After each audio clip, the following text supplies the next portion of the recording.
Mən Amasya rayonunun İbiş kəndində anadan olmuşam.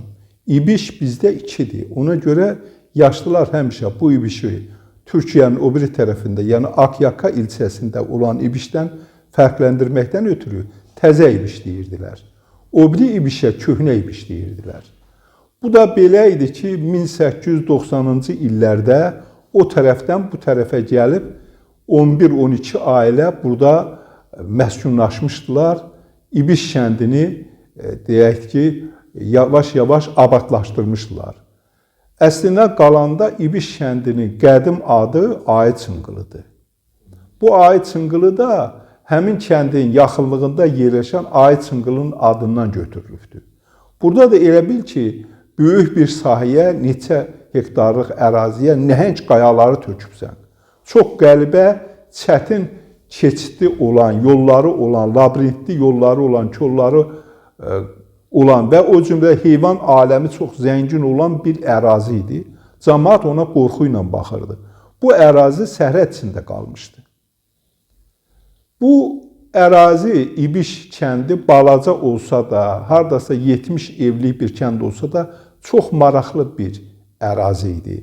Yəni buranın özünə məxsus iqlimi, 6 aydan çox qışı, qara qışı deyirdi bizimkilər. Olsa da insanları saf, təmiz, çox maraqlı insanları vardı. Və orada el sənətkarlarıdır, xalqın özünə məxsusluğudur, adət-ənənələrdir, məsələdə xalq nəğmələridir. Bunlara maraq göstərdi. Məsələn, nanaylar, qımqımlar, tırınqılar. Bunlar çox az təsadüf olunan, demək olar ki, silinməkdə olan, yaddan çıxmaqda olan folklor örnəkləridir. Bunlar bu ərazinin, əhalisinin nə qədər həssas olduğunu, musiqiyə çox həvəsli, meyilli olduqlarını göstərir. Çünki hər bir nanayın, tırınqının özünə məxsus motivi var, oxunması var, mətni var. Bunlar şərtdir. Ümumiyyətlə, Qərb Azərbaycan mövzusu mənim ən sevimli mövzumdur. Çünki o yerlərə bələdəm. Bələd olduğunu insan rahat yaza bilir, onu tədqiqat apara bilir, bilmədiklərini öyrənə bilir. Çünki sinə dəftərlərin hər bir sinəsi oxunmamış bir kitabdır. Gərək insan çalışa, o müəyyən məqam tapar ki, o kitabdan heç olmasa müəyyən səhifələri vərəqləyə bilsin. İbiş adı əslində İbrahimdir, qısaldılmış İbişdir. Bu, yaşlıların dediklərindən məlum olur ki, Qaraqoyunlu tayfalarından burada yaşayanlar olur və Qaraqoyunluların izini göstərir. Və yaşlıların dediklərindən belə çıxır ki, Qara Məhəmmədin sərgərdələrindən birinin adıdır. Və onun da İbişin də bir qardaşı olub, Öysüz. Həmən Öysüz də bizim kənddən xeyli aralı Öysüz adlı bir kənd var idi. Və onun yanında da bir ziyarətgah var idi. Hündür, əzəmətli, daş bir abidə idi. Yaşlıların dediklərinə görə həmin Öysüzün qəbridir. Bu qardaşlar o qədər səxavətli, mərd, cəsur insanlar olub ki, onlar öləndən sonra da onların qəbirləri ziyarətə çevrilmişdir. Yəni bu mənada çox maraqlıdır.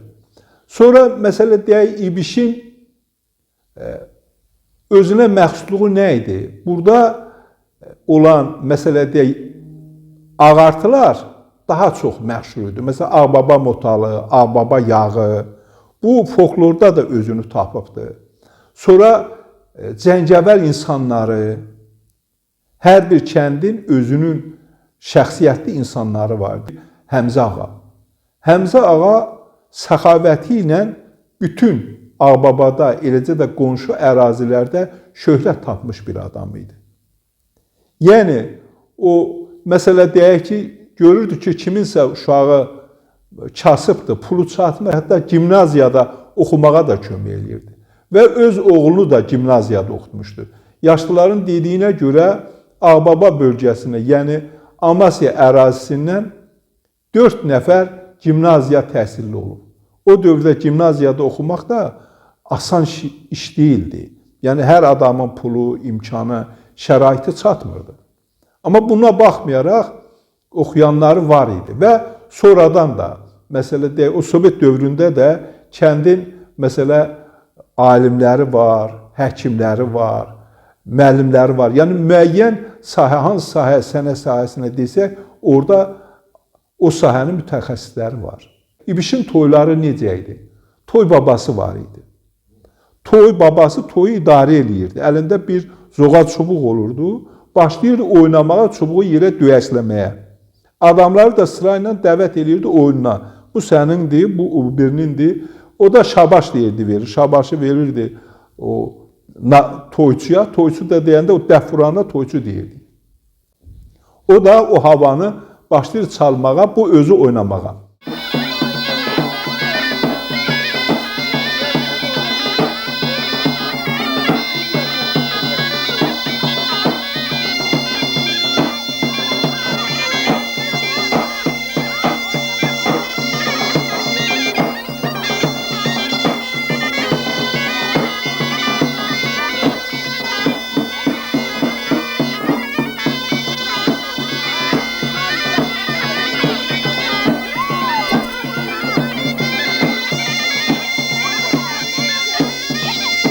Həm də bu toy babası eyni zamanda son dərəcə şux bir adam idi. Məsələn, Əziz ki, onun oxuduğu nanaylar aləm idi. Onun oyununa, oxumağına qonşu kəndlərdən, qonşu rayonlardan da axın-axın adamlar gəlirdi ki, qulaq assınlar, baxsınlar. Çünki onun ərzikilər yenə başlandı gəl, qızıl bir ərzik çaya daşlandı gəl. Bu çox məşhur bir nana idi. O qədər şövqlə, o qədər gözəl oynayırdı, yanlara yırğalanırdı ki, adamlar məhtəl qalırdılar. O cümlədən məşhur zurnaçılarımız var. Zurnası dəstəsi belə idi. Qayda döndərən əsl zurnası, qara zurnası, bir də dəmkeş, züy tutan deyirdilər. Üçüncüsü də artıq nağara vuran idi. O nağara vuran da çox usta idi. Məsələn, o çomaq deyirlər, üst ağacı. O demək toyun, yəni nağaranın üstündə fırlaya-fırlaya vururdu. Altda da çisəli barmağına keçirdiyi o biri ağaçla və çox maraqlı alınırdı. Həm də toyun səsi kənardan 3-4 kilometrə qədər o səs eşidilir.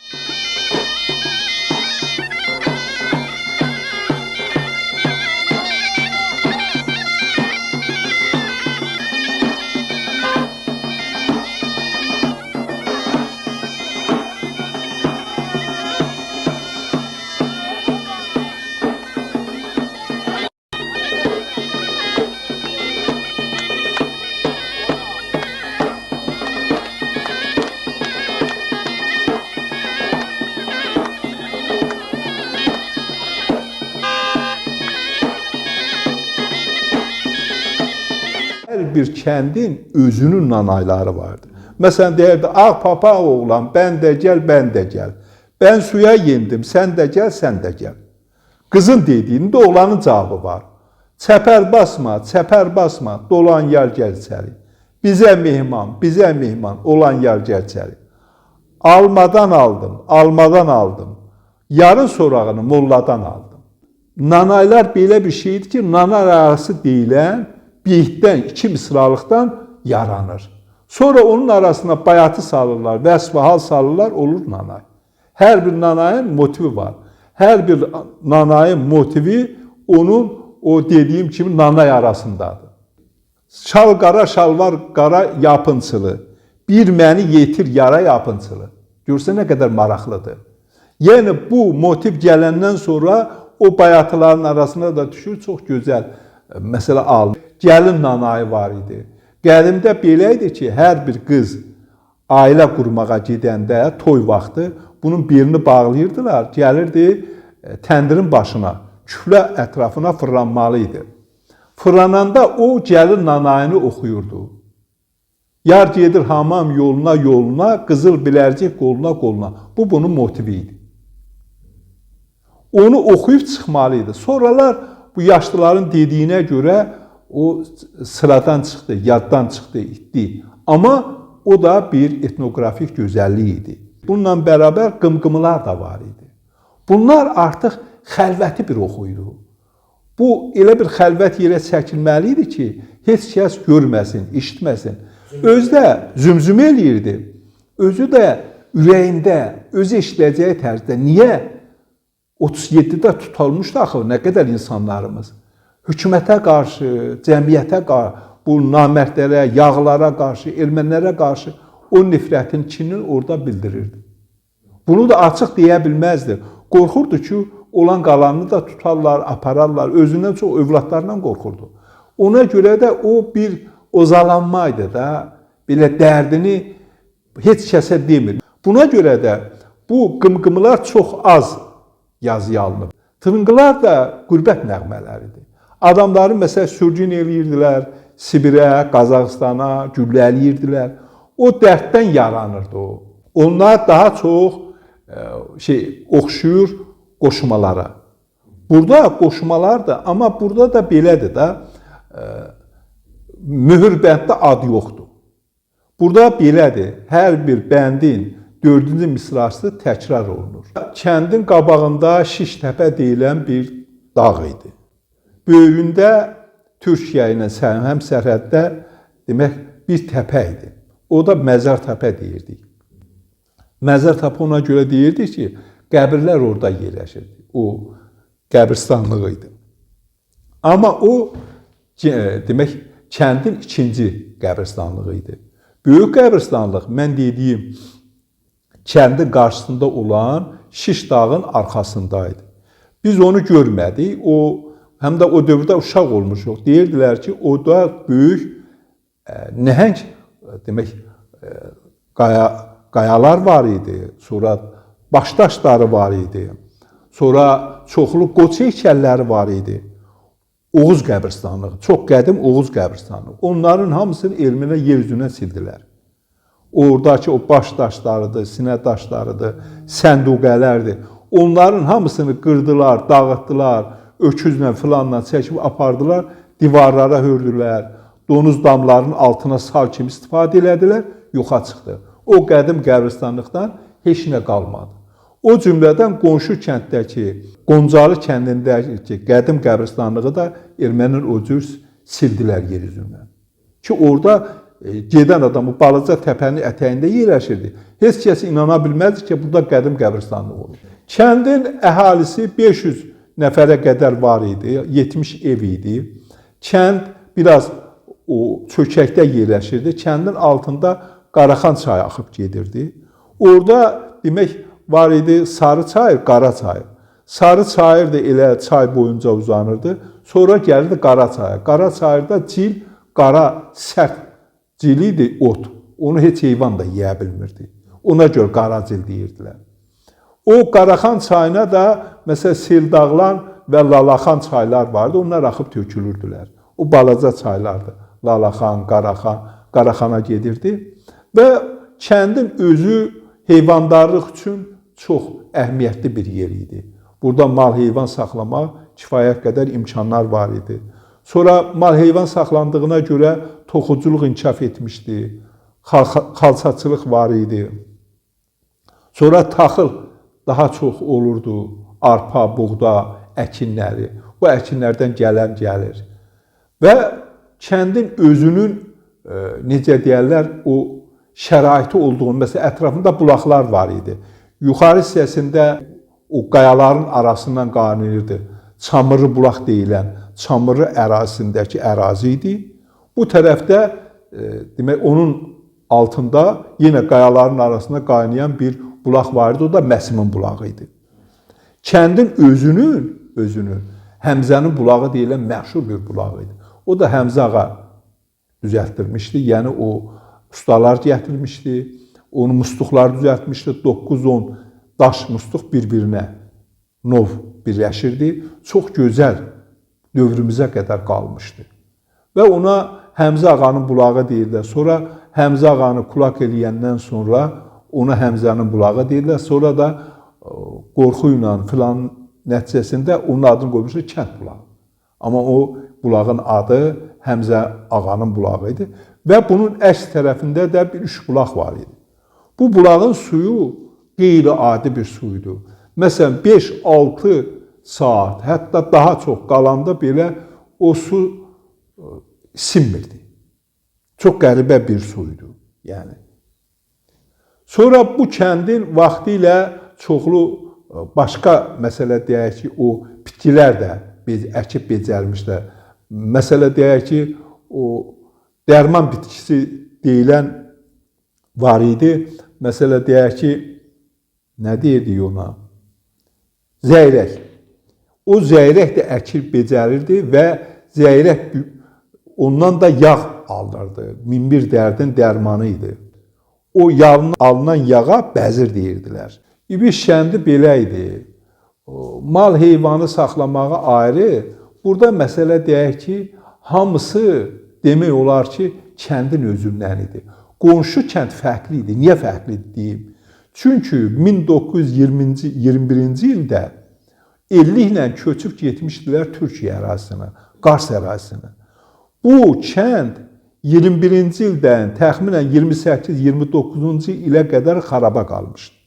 Sonra başqa yerlərdən, xüsusən Türkiyə ərazisinə gələn ermənilər Vandan, Qarsdan, müxtəlif yerlərdən gələn qaxtağanlar, belə deyək, Türkiyədən gələn ermənilərə axbar deyirdilər.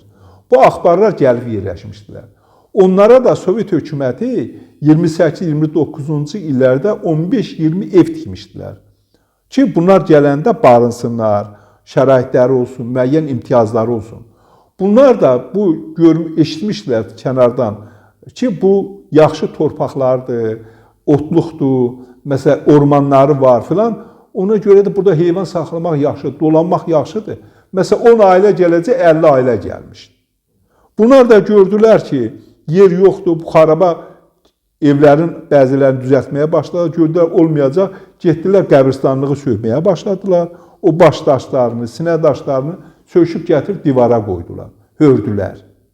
Yəni, bax, bu cür vəziyyət yaranır. Ona görə dediyim odur ki, yəni, İbiş kəndinin fərqi odur ki, köklü ailələr var idi. Qoncalını təşkil edənlər, ermənilər yavaş-yavaş rədd olub çıxıb getdilər, varlandıqca Gümrüyə, İrəvana köçdülər.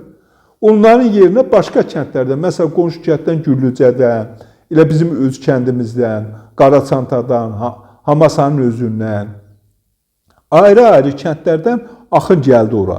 Məsələn, eləsi var idi, müəllim idi, eləsi var idi, kənd təsərrüfatı işçisi idi.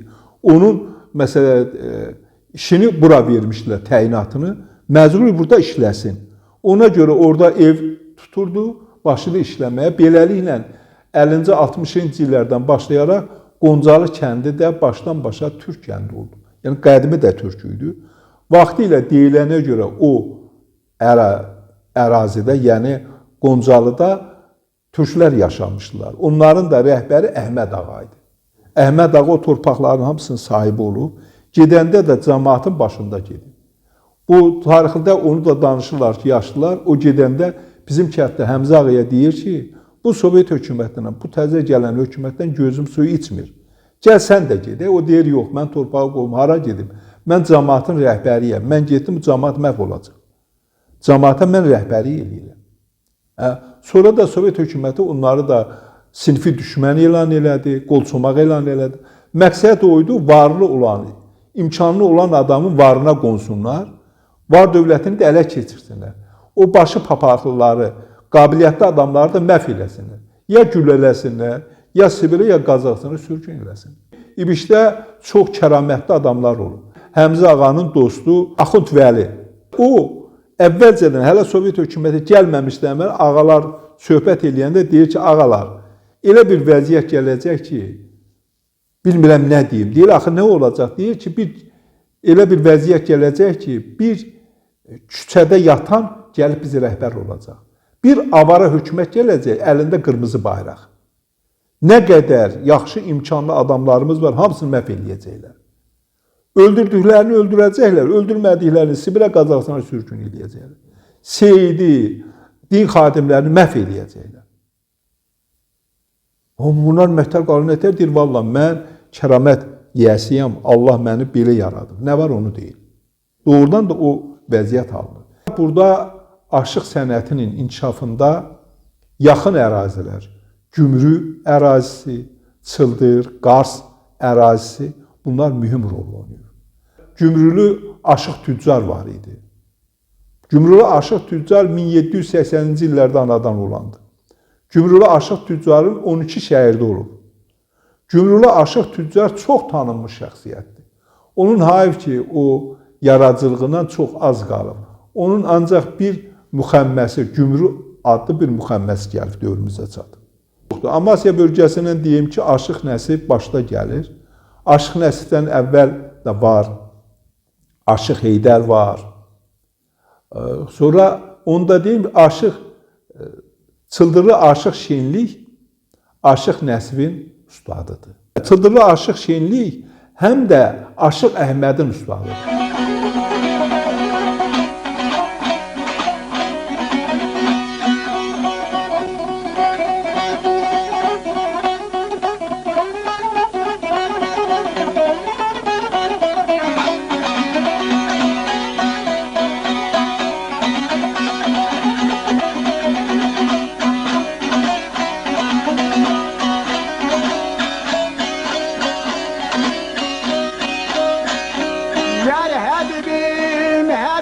Sen Habibim ya Rabbim ya Resulallah senden medet.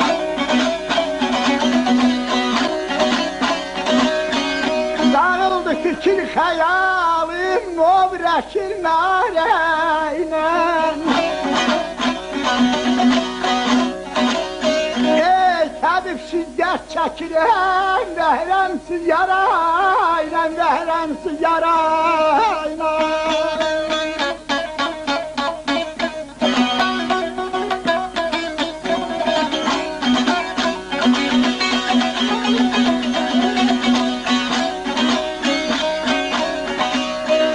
Pirim diyen arzular el ayzalım. Gönül pirim diyen arzular el ayzalım. Gede özlesen. Menzilin birinli yoldur ay. Kendin bir ayna, kendin bir ayna.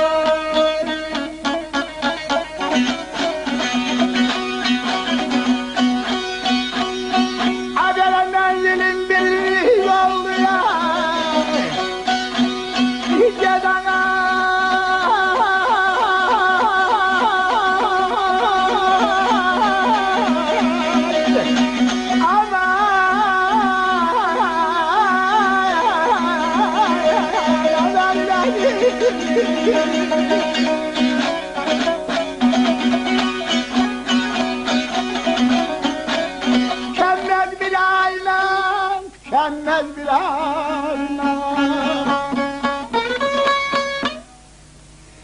Darıldı fikir hayalim, uğraşır nareyle.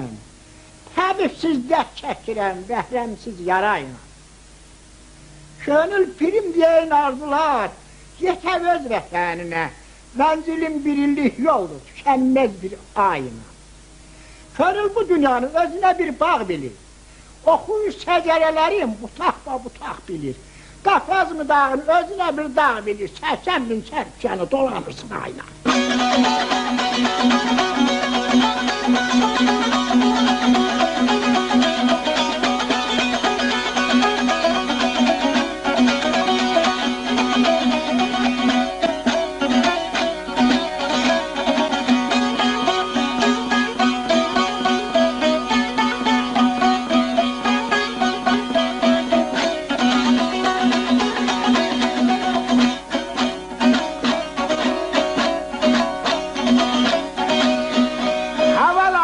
Filşendi bir gün hakudar seni.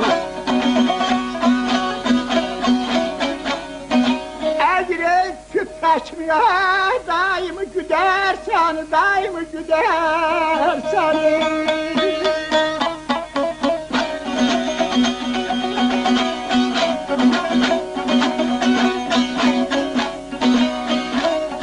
Ay böyle sındırar elif geldi.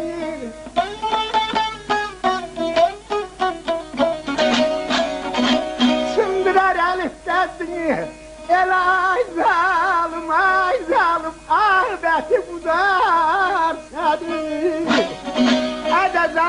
felek hoş geçinmir ben bahtı karayla.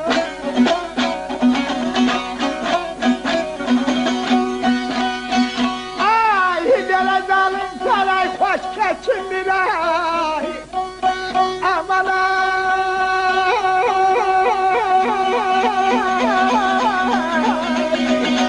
gel ay beni gel başına ben olayım haber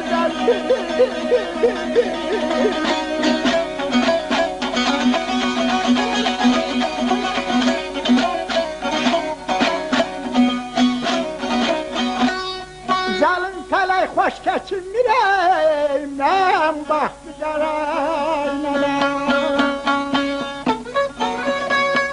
Aşıq Əhməd də Gümrü aşığıdır. Mesela Aşıq Ələsgər var, Gümrü aşığıdır. Dəli Nağı var. Sonra çoxlu el sənətkarları var ki, bunların çoxu Gümrüdəndir. Sonra mesela Aşıq Paşa Göydağlı var, Aşıq Ziyəddin var, Aşıq Fağfur var, Aşıq İskəndər Ağbabalı var. Aşıq İskəndər Ağbabalı Nəsibin şəhidiydi.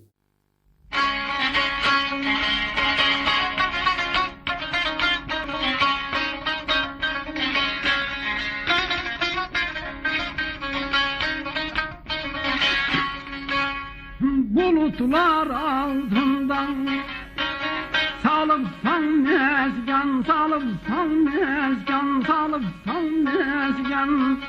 Çiçekli gülsen oh, güzel hayvan, güzel hayvan. Yaralar behlemin az, dertlere derman. Yaralar behlemin oh, dertlere derman. Tabibi dermansan, güzel baba, güzel baba. Atellana ceyrana, ceyrana, ceyran, güzel baba. Beni kadar kalın.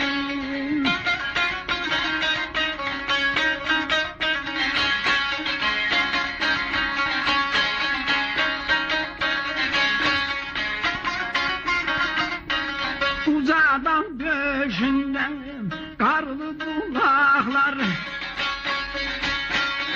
uzadan döşünde karlı bulaklar yar, her yandan görünür az güzel yaylaklar yar.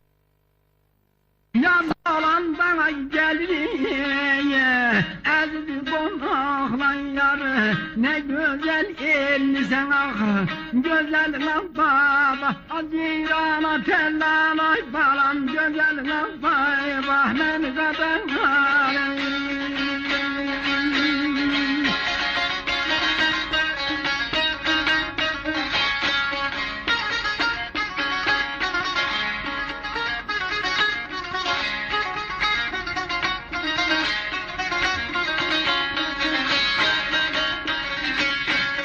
dağ başında koynu kuzum melleşer. Dağ başında koynu kuzum melleşer. Eteğinden ay bir söt ceyran gülleşer. Aşık İskender'de sende yerleşer. Aşık İskender'de sende yerleşer. Ne şirin dilsen o güzel baba. Adirana terlan güzel baba. Ben kadar Allah'ım, ben kadar Allah'ım.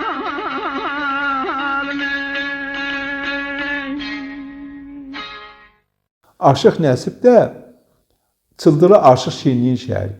Sənət şəcərəsi gedib Çıldıra bir ucu çıxır. Onlarda çox maraqlı, özünə məxsus havalar var idi. Çıldır zinharısı, Ağbabayı, Köşəbaşı.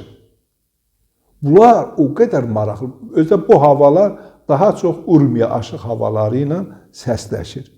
Həm də bu havaların bir maraqlı tərəfi var idi, oynaq idi. Bunlar qara zurnada da istifadə olunurdu, sazda da. Çox maraqlı idi. Eyni zamanda aşıqların özləri də düzəltmiş.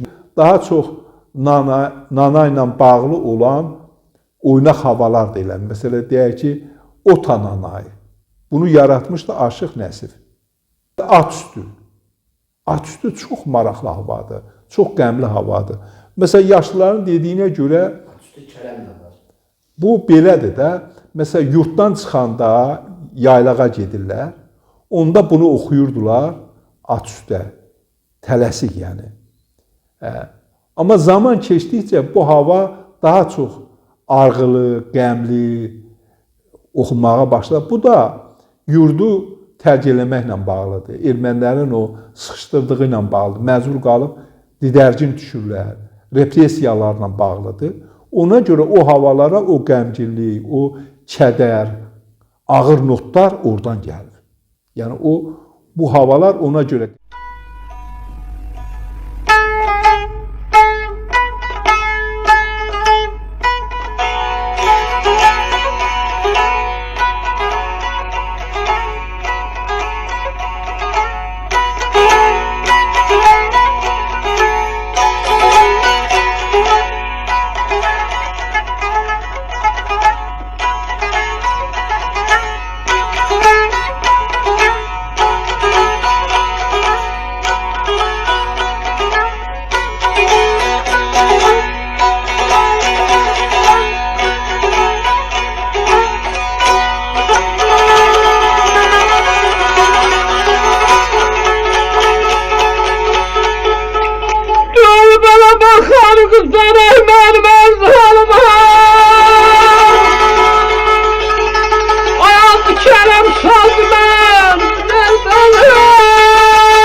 Bu havalar Ağbaba zarıntısıdır. Məsələn, deyək, sonra müxtəlif havalar var ki, məsələn, o son dərəcə adamı belə heyrətləndirir. Köşəbaşının özüdür. Diləkçə də maraqlı havadır. Yəni, bu havaların çox hissəsi o cümlədən sufi havaları olub ki, onları haqda heç məlumat yoxdur. Həm də o nihan sənətkarlar gizli saxlayırdılar. Onlarda adları qalıb, amma özləri haqqında məlumat yoxdur. Aşıq Qəmbər də çox qəribə bir aşıq idi. Bunun ustadı yox idi.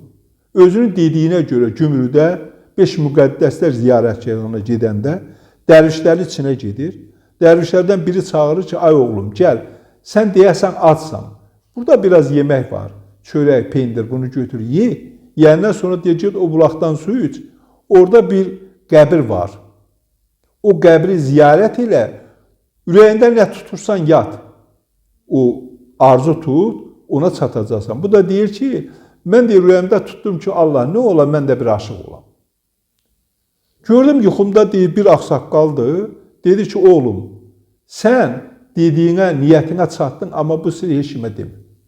Ayıldım, deyir, gördüm ki, ağzıma açıram söz gəlir. Avazla oxuyuram, deyir, qardaşım Bayram məndən böyükdür. Birinci deyir, dedi ki, buna görə nə olur filan. Sonra deyir, başa düşdü, demək mənə vergi verdi. Kasıblıq idi, deyir, imkansız idi. Sonra gördüm bir gün o müəyyən yerdə işləyib 5-3 manat pul yığmışıq, ondan götürüb bir saz alıb qardaşım. Getdi ki, buyur. Niyə dedi, nətər, görmürsən? Şeir deyirsən sənədən, oxuyursan, səsin var. Beləcədir, aşıq oldum. Mənim ustadım olmadı, öz-özümə havaları öyrəndim. Dastanları elə bildir, yuxumda mənə öyrədirdilər. Ustad bir aşıq. Bizim əraziyə gələn alimlər az olur. Məsələn, Əzzə xanım Cəfərzadə, sonra Əhməd əmi, Əhməd Cəfərzadə, bunlar dəfələrlə gəliblər Amasya ərazisinə. Daha çox Oxçuoğlu, Qaraçanta kəndlərinə, Çivinli. Orada adamlarla tanış olublar. İlk nanayları toplayanlar Əzzə xanımdır, bir də Əhməd Cəfərzadə. Onların topladığı materiallar, ilk dəfə nanaylar kitabı, səhv eləmirəmsə 21-ci ildə çıxdı. Çünki onlar toplasalar da qalmışdı. Sonradan sonraya o çap olundu, sağ olsun Turan İbrahimov onu çap elədi. Orada o nanayların yaranması, xüsusiyyəti, insanların oxumağı, onun əhmiyyəti, onun o regionda yaşayanların həyatında rolu, xidməti, onlar hamısı verilib. Ön söz kimi Əhməd Cəfərzadə ona geniş və ətraflı ön sözdə yazıb. Yallı mahnı oxumadan davam eləmirdi. Demək, qara zurna başlayırdı, adamlar yallı tuturdular, əvvəlcə oxuyurdular, sonra qara zurna davam edirdi. Oxuyurdular, davam edirdi. Çox maraqlı, özdə gözəl oynayırdılar. Yallıda hər bir adamın əllərinin hərəkətləri, qollarının hərəkətləri eyni olmalıdır. Orada sıradan geri qalmaq.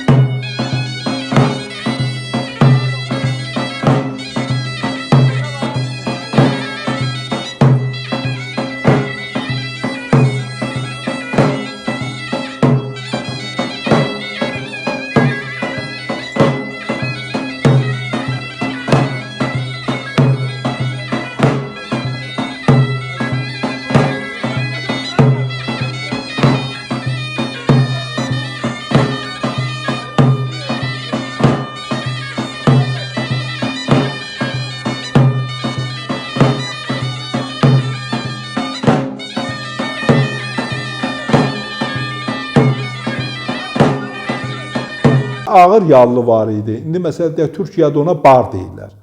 Ağır bar deyirlər, yüngül bar deyirlər. Yəni ağır yallı qocaların, yaşlıların oyunlarıdır. O qədər insandan cəhdlik tələb eləmir. Tərs yallı var idi. Yəni bu sürətlə oynayırlar. Məsələn onu da hər adam bacarmaz. Qoç səri oynayırlar. Qoç səri də, yəni qoç adı bəllidir. Çəri əsgəri, yəni qoç əsgər mənasındadır. Çəri türk dilindədir. Havalar xüsusən toylarda, xeyir işlərdə, şənliklərdə daha çox oynanan, həm də yallı ümumi bir birlikdir. Cəmaatın ümumi birliyidir, cəmidir. Buna görə ona böyük önəm verirdilər. Elə bir xeyir işi yox idi ki, orada yallı olmaz. Gümrü qədimən də türklərin vətənidir. Gümrüdə Məmməd Qasım ağa olub. Məmməd Qasım ağa Gümrünün birinci növ gildiya taciridir, çox varlıdır. Şəhərin 4-5 yerində mülkü var. Sonra məsələn Ağbaba ərazisində, başqa ərazilərdə çoxlu əkinli biçənək yerləri vardı, əkin yerləri var idi. Mal heyvan sürüləri, sonra at ilxıları var idi. Əliqulu ağa, bu da məşhur bir ağa idi. Əliqulu ağanın da ən tanınmış cəhəti o idi ki, o daha çox ilxıları ilə məşğul idi.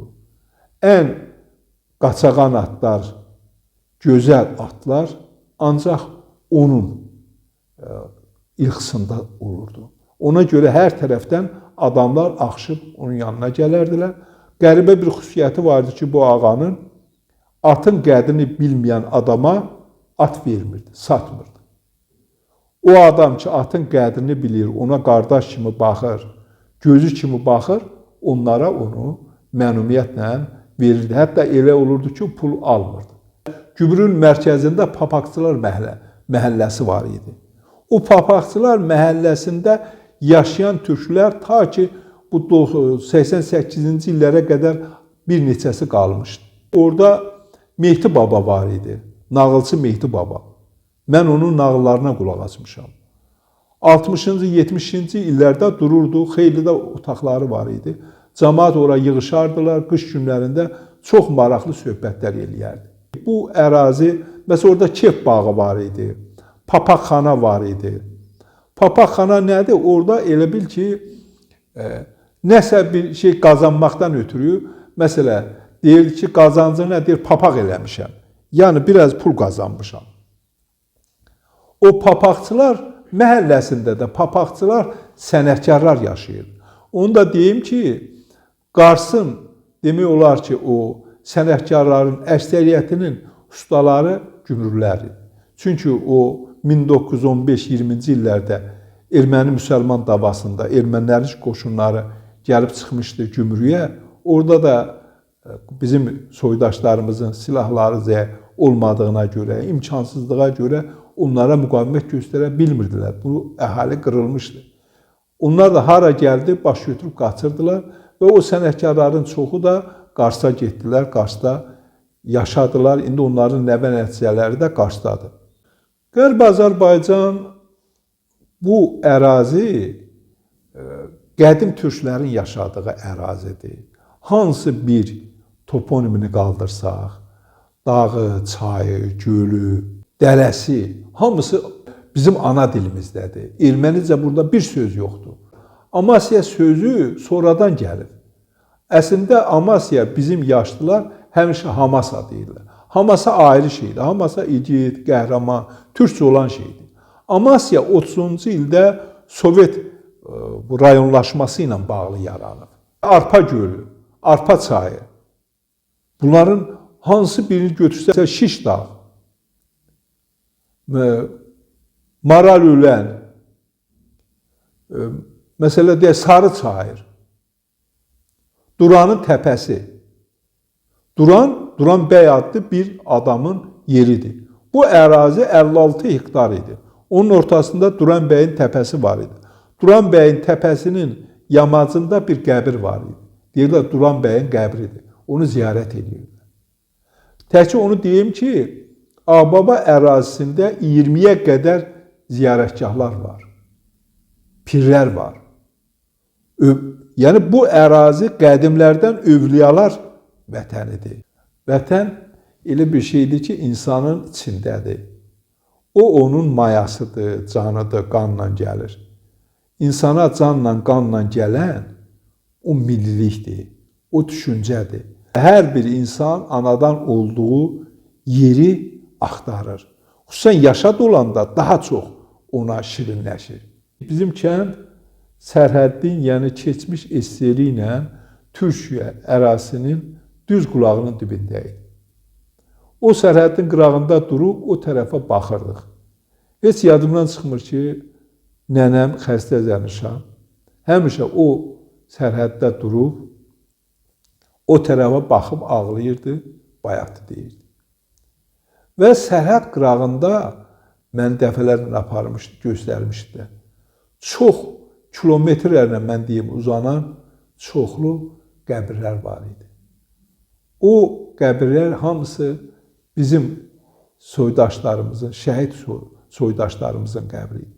Onların hamısını Türkiyə qaçmaq istəyəndə Sovet əskərləri, sərhədçilər güllələmişdilər vəhşicəsinə. Onları da ermənilər soyurdular ölüləri, təhqir edirdilər Məsələn, qızıl dişi varsa onu çəkirdilər, barmağında üzük varsa ətlə qarışıq kəsib götürürdülər və s. Bu əhvalatlar, bu hadisələr orada həmişə davam edir. Hətta məsələn, danışırdılar ki, nənəm danışırdı ki, bir dəfə deyir sərhəddə qaçanları gətirdilər, biri ağır yaralı idi. Dedi ki, ay qardaşlar, bu cavirlərə baxın, mən ciyərim yanım, mənə su ver. Bir gəlin deyir, götürdü ki, su verə, bir erməni deyir, o tapancasını çıxardığı ilə o qadını da vurdu, o yaralı qardaşımızı da.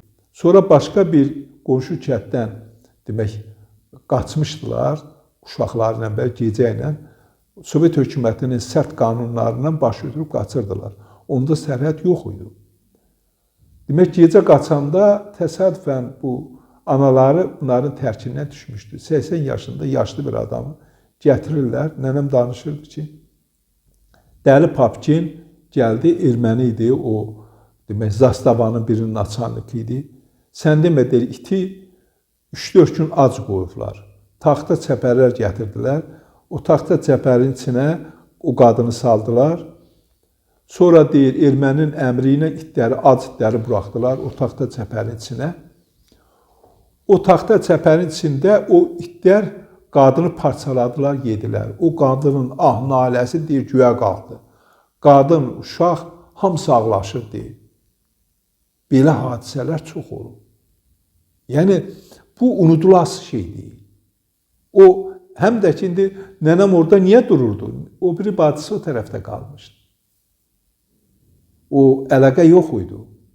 O bacı deyə öldü. O bacı o tərəfdə rəhmətə getdi, bu tərəfdə. Yəni, bir-birini görə bilmədilər. Bu faciələr bizdə həmişə yaşanır. 1921-ci ildə ki, Qars müqaviləsi bağlananda müəyyən adamlar o tərəfə gedə bildilər, müəyyən qaldılar burada. Sonra da sərhəd bağlandı. 56-cı ildə sərhəd çəkiləndən sonra dəmir pərdələr qoymadılar, heç kim heç yana tərpənsin. Qohum əqraba ilə də əlaqə saxlamaq olmazdı. Əlaqə saxlayanı da tuturdular, incidirdilər. Buna görə də əlaqələr kəsildi, doğmalar bir-birindən danışa bilmədilər, əlaqə saxlaya bilmədilər. Bizim kəndin içindən keçirdim, sərhəddə ot biçilirdi. Ot biçilsə də, iş görülsə də o tərəfdən gələnlərlə danışmaq qadağan idi. Danışa bilməzdi. Bax, bu faciələri biz yaşamışıq, yəni. Mən onu deyim ki, nə qədər elə bir ağbabalı yoxdur ki, Qarsda, Çıldırda onun qohumları olmasın. Yəni, bu 30-cu illərdə də cəmaatın başına bəla gətirdi, sərhəddə olduğuna görə nə qədər adamları tutdular, sən türk cəsusan, filansan, qolçomaqsan, müəyyən bəhanələrlə məhv elədilər. Elə ailələr var, bütün sildilər yer üzündən. Sibirdə, Qazaxstanda nə qədər adamlar məhv oldu. Bizim qohumlar nə qədər adam Qazaxstanda həlak oldu, məhv oldu. Qalanlar da indi də yaşayırlar və buna günahı olmayan yaparlar. Çünki kəndin baş bilənləri, baş papaqlıları qalmasın. Məhv eləsinlər. Torpaqlar bizimdir. Biz kimisə torpağını qəsb eləməmişik, almamışıq. O dədə-baba torpaqlarımız bizim olmalıdır. Yenə də bizim soydaşlarımız orada ayaqları dəyməlidir. Biz deyə bilməsə də bizim nəvəmiz, nəticəmiz. Çünki o torpaq özü ilə də, oradakı o toponimlərlə, adları ilə də xəbər verir ki, mən kiminəm. Yəni, türkün hardır, qayasını da, dağını da elə bir ki, insan kimi danışdırsan, vallahi o cavab verər ki, sizin başqa yad adam burada olmuyor.